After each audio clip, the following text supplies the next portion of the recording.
that India is the third most powerful country in the world after United States and China. वो ठीक है, उनके पास जितनी भी पावर आ गई वो दूसरे नंबर पे आ गया, तीसरे नंबर पे आ गया, पहले पे भी आ जाए वो फिर भी हमारे ऊपर हमला नहीं कर सकता। क्यों, क्या वजह? नहीं कर सकता, हमसे डरते हैं। हमारे यहाँ दिमाग इस्तेमाल करने का रिवाज ही नहीं है, खोपड़ियाँ खाली हैं। मुसीबत ये है हम बेहिस किस्म के डंगर लोग हैं, सोचते नहीं।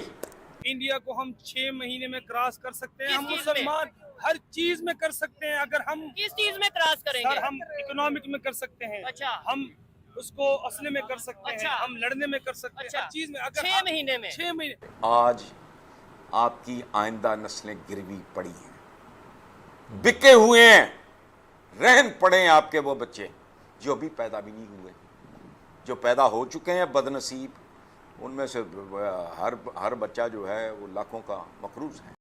नमस्कार दोस्तों, स्वागत है आपका डी न्यूज़ में। मैं आपका दोस्त देवेंद्र।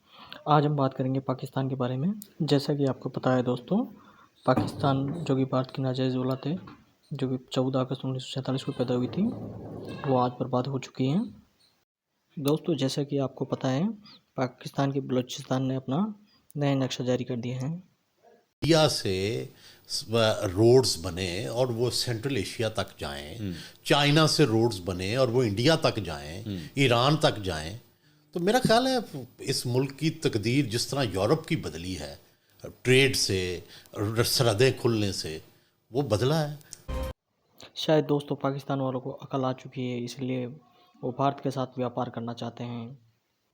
जब तक पाकिस्तान आतंकवादी गतिविधियों को बंद नहीं करता, तब तक भारत कोई भी व्यापारिक काम नहीं कर सकता पाकिस्तान के साथ।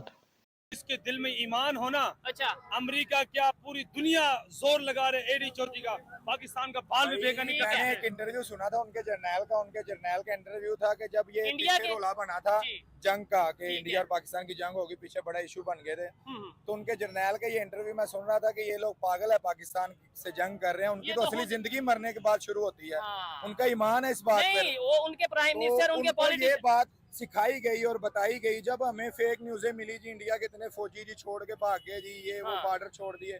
अगर बॉर्डर छोड़ दिए, हमने कब्जे क्यों नहीं किए? हाँ, ये बात है। समझ नहीं, हमें फेक Point है। न्यूज़ें मिली, ठीक है, हमने जी वो ठीक है। अपने नहीं, अंदर एक संभाल और लिया। चीज बताई जाती है जी, इंडिया हमला कर देगा, वो बड़ी पावरफुल कंट्री है। क्यों मैं करेगा? नहीं, मैं ये कहना चाहता हूँ, अगर उन्होंने करना था आज तक करना देते। और दूसरे नंबर पे उनके पॉलिटिशियन ये कह रहे हैं कि हमें पाकिस्तान पे हमला करने की जरूरत ही नहीं है, ये तो खुद आपस में लड़ रहे हैं। पहले दौर की बातें होती थी, जब बादशाह का खजाना खाली होता था, वो बोलता था मैं दूसरा मुल्क लूट लूं। ठीक है। वो अपने मुल्क में बैठकर इतना खजाना कमा रहे, तुम्हें लूट के क्या मिलेगा? ठीक है। समझ आएगी ना? वो हमसे जंग करेंगे, उनका बेड़ा गर्क होना है, हमारा क्योंकि तो वो हमारे इस- पास क्या है? हाँ, वो इस टाइम ट्रैक पे चढ़ हमें तो चुके हैं। ये नहीं पता इस वक्त हमारा वजीर आजम कौन है, हमारे मुल्क का क्या है। Pakistan practically for the last so many decades, ये नहीं कह रहा मैं, हलवाई की वो मुहावरे वाली दुकान है जिस पे दादाजी की फातिहा पड़ी जाती है, ये वही दास्तान है। तो बाकी किस्से कहानियाँ ले के बैठे रहो, रोते रहो, होना वाना कुछ भी नहीं। उसकी वजह है जी कि जिनके साथ ये सब कुछ हुआ, हो रहा है और होता रहेगा, चूंकि अभी तक एक इंडिकेटर ऐसा नहीं है। As a humble student of economics and politics, 40-45 साल हो गए इसी प्रोफेशन में, और सवाए काम के और कुछ नहीं किया। कोई स्कैंडल किसी हुकूमत के साथ बनी नहीं, और 1.5 साल भी नहीं हुआ था पीटीआई की हुकूमत को जब मैंने कॉलम लिखा। जी बिल्कुल, उस पे लोगों ने कॉलम लिखे कि ये क्या हो गया। मैंने लिखा था कि लानत हो मुझ पे जो मैं इनको सपोर्ट करता रहा हूं, याद है? बिल्कुल बिल्कुल। तो मेरे जैसे आदमी की किसी हुकूमत से बन नहीं सकती, उसकी वजह है ये ठगों, चोरों, डाकुओं, इररिस्पॉन्सिबल लोगों की। कोई टीटी कुमार है, कोई कमीशन कपूर है, इस तरह के लोग हैं ये वो मटीरियल ही नहीं है। एक याद रखिए, आईएमएफ का पॉलिसी है कि उससे जो भी आईएमएफ के अंदर जाता है, ग्रोथ खत्म हो जाती है, वो ग्रोथ नहीं करता। एम आई राइट खुर्रम आफ्ताब साहब? Yes sir. आईएमएफ का प्रोग्राम में जब आप जाते हैं सर, ग्रोथ नहीं होती, फिर स्क्वीज होता है, हर चीज स्क्वीज होती जाती है। लेकिन आबादी तो स्क्वीज नहीं होगी ना, एजुकेशन तो स्क्वीज नहीं होगी, निजाम तो नहीं स्क्वीज होगा, सारे खर्चे तो मेरे बढ़ते जाएंगे ना। ये तो मुझे तो लोगों ने खाना पीना तो करना है ना sir. IMF is completely against, यानी ये तो उन लोगों के लिए IMF प्रोग्राम होता है जिनको सिर्फ उधार खाना है। अच्छा, अब सर सादा सी आपको बताता हूँ, डिटेल नहीं बताऊंगा।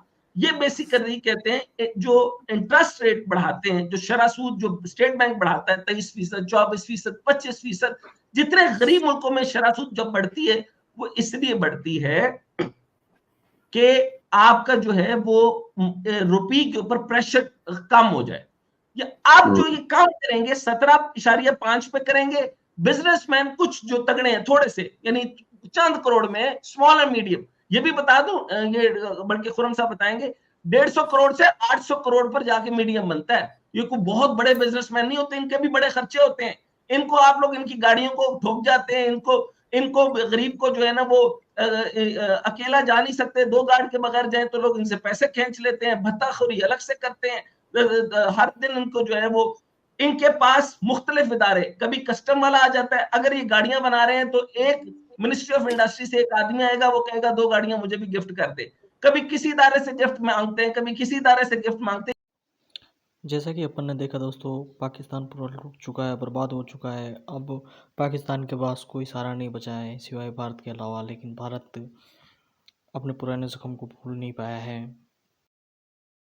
क्या भारत को पाकिस्तान की मदद करनी चाहिए दोस्तों?